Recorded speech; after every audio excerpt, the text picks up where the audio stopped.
Sir, சுடரும் வெற்றியும் மறுபடியும் பேசிக்கிட்டு இருந்ததை பார்த்து நான் அவளை கண்டுச்சேன். அதுல இருந்தே அவ இப்படிதான் இருக்கா. வீட்டில தான் அவ இப்படி இருக்கான்னு நினைச்சா ஸ்கூல்லயும் அவ கான்சென்ட்ரேட் பண்ண மாட்டேங்கிறா.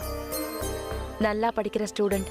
ஆனா ரீசெண்டா நடந்த டெஸ்ட்ல எல்லாம் பிலோ ஆவரேஜா தான் ஸ்கோர் பண்ணிருக்கா. சுடர் ஏன் இப்படி இருக்கா?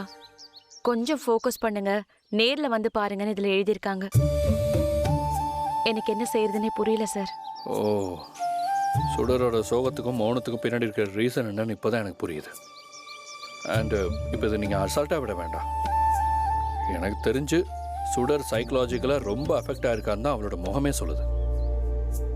எனக்கும் அவகிட்ட நிறைய சேஞ்சஸ் இருக்கிறத உணர முடியுது சார்.